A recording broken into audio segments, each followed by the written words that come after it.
दोस्तों नमस्कार। आपके अपने चैनल घटना चक्र नॉलेज पर आप सभी लोगों का बहुत बहुत स्वागत है।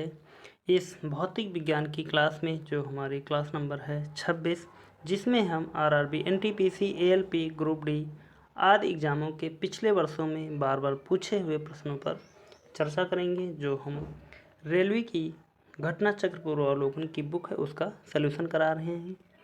तो देखते हैं सीधे यहाँ प्रश्नों की तरफ। और यह प्रश्न आने वाले सभी एग्जामों के लिए बहुत ही महत्वपूर्ण होंगे, खासकर यह रेलवे के लिए।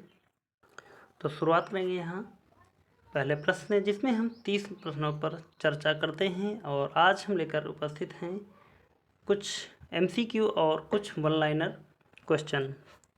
तो देखते हैं पहला प्रश्न, क्रोमेटोग्राफी की तकनीक से क्या करते हैं? 4 ऑप्शन दिए गए हैं। ए, रंगीन पदार्थों की पहचान। बी, पदार्थों की संरचना का निर्धारण। सी, रंगीन पदार्थों की प्रभाजी आसवन। डी, मिश्रण से पदार्थों को अलग करना तथा उनका विश्लेषण करना। तो यहाँ पर चारों ऑप्शनों में से इसका सही उत्तर देखा जाए तो हो जाएगा हमारा डी, मिश्रण से पदार्थों को अलग करना तथा उनका विश्लेषण करना क्रोमेटोग्राफी तकनीक कहलाता है। बढ़ते हैं और देखते हैं इसकी व्याख्या को।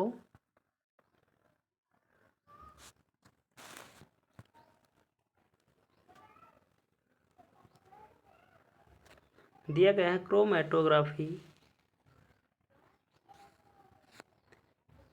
मिश्रण के अवयवों को अलग करने की एक प्रयोगशाला विधि है। क्रोमेटोग्राफी रचना या विश्लेषण या विश्लेषणात्मक हो सकता है। रचनात्मक क्रोमेटोग्राफी का प्रयोग मिश्रण के अवयवों को अलग या अगले प्रयोग के लिए अलग करने के लिए किया जा सकता है।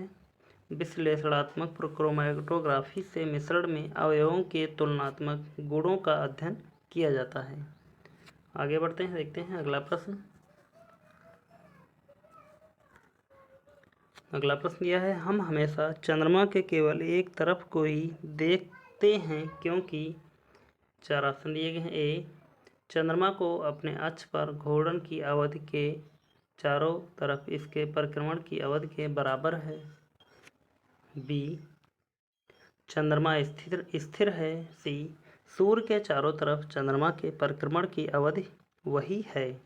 डी, पृथ्वी से भिन्न चंद्रमा अपने अक्ष पर घूर्णन नहीं करता है। तो यहाँ पर इन चारों ऑप्शनों में से इसका सही उत्तर यहाँ पर देखा जाए तो हो जाएगा हमारा ए, चंद्रमा को अपने अक्ष पर घूर्णन की अवधि पृथ्वी के चारों तरफ इसके परिक्रमण की अवधि के बराबर है। तो देखेंगे यहाँ पर हम अगले प्रश्न की तरफ।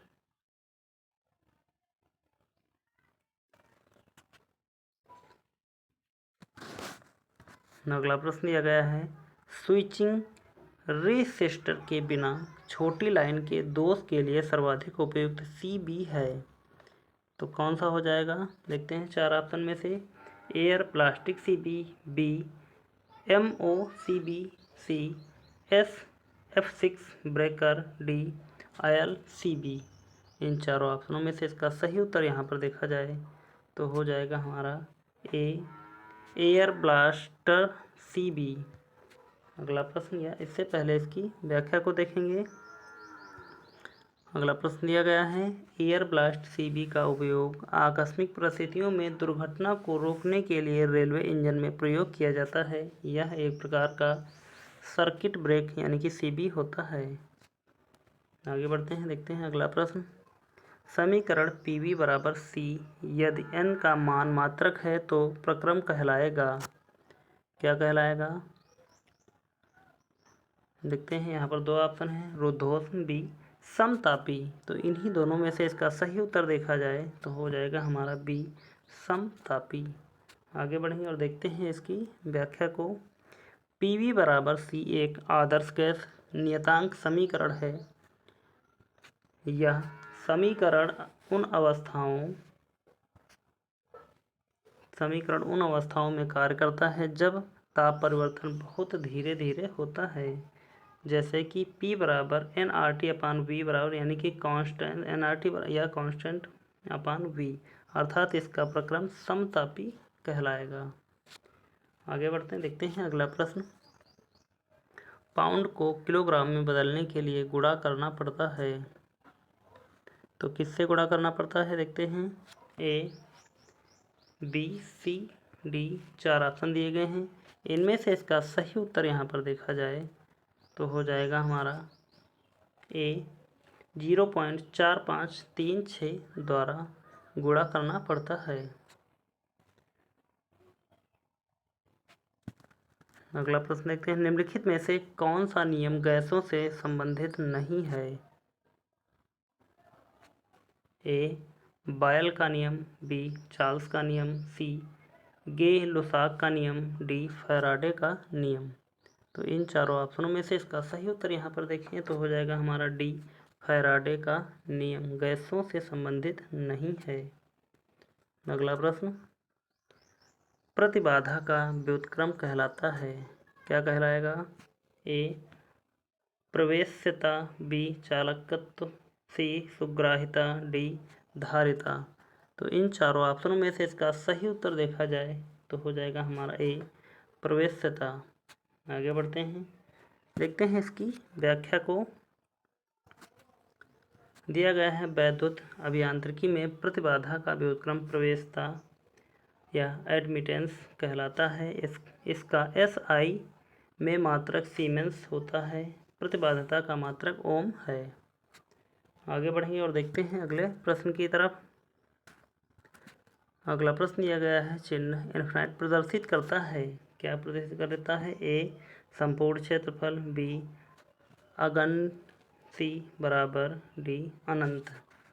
तो इन चारों ऑप्शनों में से इसका सही उत्तर देखा जाए तो हो जाएगा हमारा डी, अनंत। यह सिंबल जो है अनंत या इनफाइनाइट का सिंबल है। आगे बढ़ते हैं, देखते हैं अगला प्रश्न। UHF कौन सा है।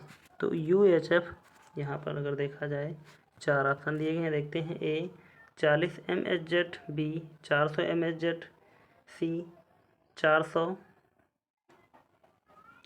kHz, D, 40 kHz। तो इन चारों ऑप्शनों में से इसका सही उत्तर यहाँ पर देखें अगर तो सही उत्तर निकल कर आएगा हमारा बी, 400 MHz। आगे बढ़ते हैं और देखते हैं इसकी व्याख्या को। दिया है, विद्युत चुम्बकीय तरंगें जिनकी आवृत्ति 300 MHz से 3 GHz के बीच UHF यानी कि अल्ट्रा हाई फ्रीक्वेंसीज के अंतर्गत आ जाती हैं। आगे बढ़ते हैं, देखते हैं अगला प्रश्न। दिया है, निम्नलिखित में से कौन सी विद्युत चुम्बकीय तरंग नहीं है। ए, एक्स किरणें, बी, प्रकाश, सी, पराश्रव्य तरंगें, डी, ऊष्मीय विकिरण। तो इन चारों ऑप्शनों में से इसका सही उत्तर देखें तो हो जाएगा हमारा सी, पराश्रव्य तरंगें। अगला प्रश्न, निम्नांकित में से कौन सा श्रेणी प्रथम लीवर का उदाहरण है। 4 ऑप्शन दिए गए हैं। ए, प्लायर, बी, सरौता, सी, चिमटा, डी, उपयुक्त सभी। तो इन चारों ऑप्शनों में से इसका सही उत्तर यहाँ पर हो जाएगा हमारा ए, प्लायर। आगे बढ़ते हैं और देखते हैं अगला प्रश्न।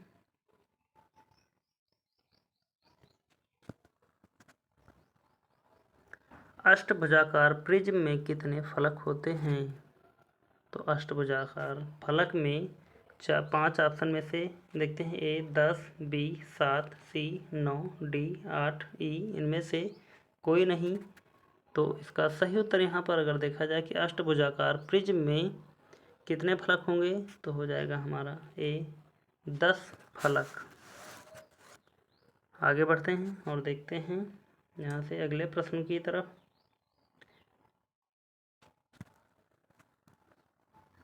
ग्रुप डी ऑफलाइन परीक्षा 2003 से 2014 तथ्यात्मक प्रारूप। तो यहाँ पर हम कुछ 20 से 30 प्रश्नों पर चर्चा करेंगे जो तथ्यात्मक रूप में होंगे।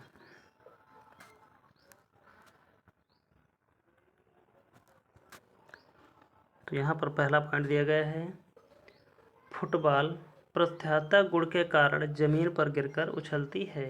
अगला पॉइंट, अल्ट्रा माइक्रोस्कोप हेनरी सिंडटोफ तथा रिचर्ड एडोल्फ सिगामोंडी ने विकसित किया? अगला पॉइंट, किसी भू स्थिर उपग्रह की परिक्रमा अवधि 24 घंटे होती है? अगला प्रश्न या अगले पॉइंट की ओर बढ़ते हैं। अगला पॉइंट दिया गया है, गरुड़ वीर राजस्थान में भारत और फ्रांस द्वारा संचालित एक द्विपक्षीय हवाई अभ्यास है। अगला पॉइंट, ध्वनि प्रदूषण एक गैर सामग्री प्रदूषण है। अगला, जूनो बृहस्पति ग्रह पर नासा मिशन का एक नाम है। अगला पॉइंट, इसरो सूर्य के अध्ययन के लिए आदित्य के प्रक्षेपण की योजना बना रहा है या बना चुका है। एक फ्रीजर में एल्यूमीनियम की ट्रे में बर्फ जल्दी गठित होती है। अगला पॉइंट, छोटे कामों से बड़े कामों को निकालना या छानना। छोटे कणों से बड़े कणों को निकालना या छानना, दूध से क्रीम निकालना, मंथन, मिट्टी तथा पानी के मिश्रण का पृथक्करण, निस्यंदन एवं अनाज को डंठलों से अलग करना थ्रेशरिंग कहलाता है। तो यहाँ पर इतने ऑप्शन दिए गए हैं, यानी कि बड़े कणों को छोटे कणों से छानना या निकालना, दूध से क्रीम निकालना यानी कि मंथन करना इसे कहते हैं, मिट्टी तथा पानी के मिश्रण का पृथक्करण इसे निस्यंदन कहेंगे, एवं अनाज के डंठलों से अलग करना थ्रेशरिंग कहलाता है। जैसे कि अनाज गेहूं की थ्रेशरिंग कराई जाती है या धान की थ्रेशरिंग कराई जाती है, तो उसमें अनाज के अलावा जो बड़े गेहूं के पौधे के डंठल होते हैं उनको अलग किया जाता है। आगे बढ़ेंगे और देखते हैं अगले पॉइंट की तरफ। अगला पॉइंट देखिए, इंद्र भारतीय सेना की मिसाइल नहीं है, यह एक 2D रडार है। इसे इंडियन डॉपलर रडार या इंदिरा कहते हैं। अगला, ब्लैक बॉक्स फ्लाइट रिकॉर्डर का आविष्कार डेविड वॉरेन ने किया। अगला पॉइंट, जल सेना के लिए पृथ्वी मिसाइल थर्ड का रूपांतरित स्वरूप धनुष मिसाइल है। आगे बढ़ते हैं आगे। यहाँ पर इसका अगला पॉइंट है हमारे पास, शून्य न धनात्मक और ना ही ऋणात्मक होता है। अगला पॉइंट, INS कोलकाता एक देसी युद्धपोत है। अगला पॉइंट, बढ़ती ऊंचाई के साथ तापमान 6.5 के प्रति 1000 मीटर की दूरी से घटता है। अगले पॉइंट यहाँ पर देखते हैं, क्रिस्टियन हिगिंस ने सबसे पहले अनुमान लगाया कि शुक्र पूर्णतया बादलों से आच्छादित है। अगला पॉइंट, इलेक्ट्रोस्टैटिक वर्षण का उपयोग वायु प्रदूषकों को नियंत्रित करने के लिए किया जाता है। आगे देखते हैं यहाँ पर अगले पॉइंट की तरफ। अगला पॉइंट यहाँ पर हो जाएगा, तारे पूर्व दिशा से पश्चिम दिशा की ओर घूमते दिखाई देते हैं क्योंकि पृथ्वी पश्चिम से पूर्व दिशा की ओर घूमती है। अगला पॉइंट, वायुमंडल की दो परतें ट्रांस या ट्रोपोस्फेयर और स्ट्रेटोस्फेयर को ट्रोपोपॉज अलग करता है। अगला पॉइंट, सतत से सतह पर मार करने वाली मिसाइल क्या है? पृथ्वी है, जो सतह से सतह पर चलाई जाती है। आगे बढ़ते हैं, दिया गया है अगला पॉइंट, गल्फ स्ट्रीम यानी कि अटलांटिक महासागर की एक गर्म धारा है गल्फ स्ट्रीम। अगला, GPS का अर्थ है ग्लोबल पोजीशनिंग सिस्टम है। अगला पॉइंट, बुध ग्रह सूर्य की एक परिक्रमा पूरा करने में 88 दिन का समय लेता है। आगे बढ़ते हैं, देखते हैं अगले प्रश्न की तरफ या अगले पॉइंट की तरफ। दिया गया अगला पॉइंट, भारत में राष्ट्रीय वनस्पति अनुसंधान संस्थान लखनऊ में स्थित है। अगला पॉइंट, मौसम विज्ञान में रेडियो सोडियम का उपयोग होता है। अगला पॉइंट, वोल्ट मीटर का प्रयोग जल के विद्युत अपघटन में किया जाता है। अगला पॉइंट है, पृथ्वी के गर्भ में धातुएं पिघली अवस्था में मौजूद हैं, यह कथन सत्य है।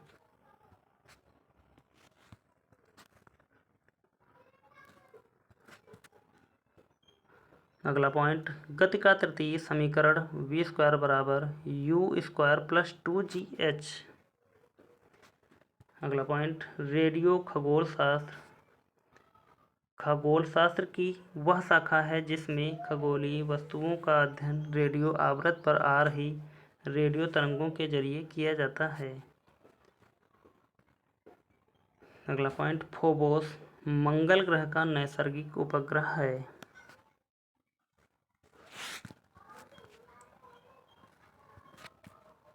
अगला पॉइंट, समुद्री जल का घनत्व परास यानी कि 1.020 से 1.029 ग्राम सेंटीमीटर क्यूब है। अगला पॉइंट, अंतरिक्ष में सुदूर गैलेक्सियों का दृश्यावलोकन करने हेतु टेलीस्कोप प्राथमिक रूप से पृथ्वी के वायुमंडल में प्रकाश अथवा अन्य विकिरणों के अवशोषण से बचने के लिए स्थापित किए गए हैं या किए जाते हैं।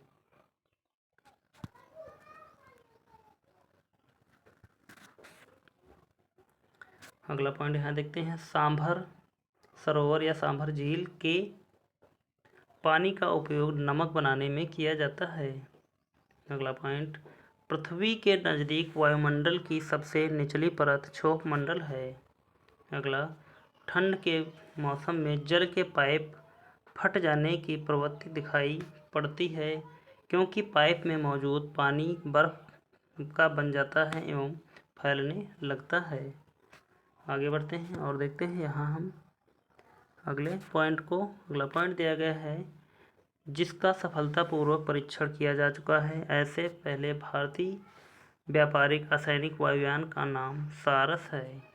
अगला पॉइंट, कैंची में 2 लीवर होते हैं।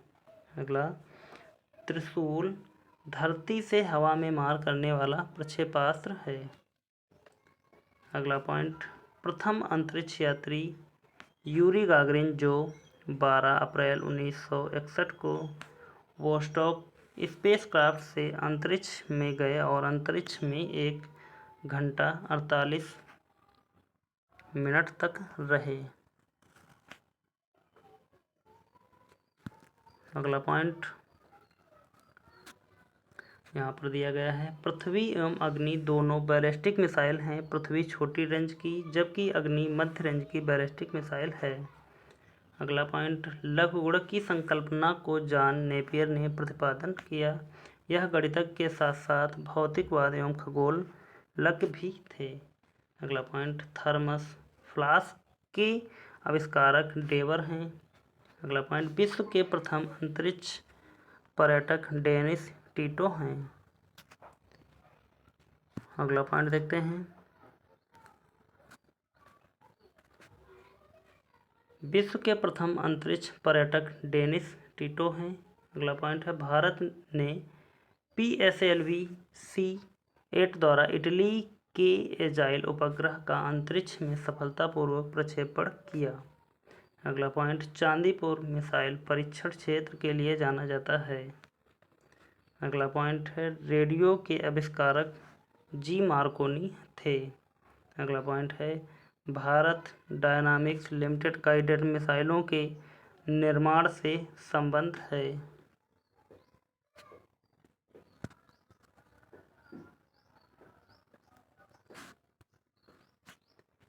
अगला पॉइंट देखा जाए, जापान पर प्रथम परमाणु बम 6 अगस्त 1945 में गिराया गया था। अगला पॉइंट, DRDO द्वारा विकसित चालक रहित वायुयान का नाम लक्ष्य है। इसे उच्च सबसोनिक रियूजेबल एरियल टारगेट प्रणाली से धरातल से रिमोट द्वारा संचालित किया जाता है। अगला पॉइंट, तार या टेलीग्राफ का आविष्कार SFB मोर्स ने किया।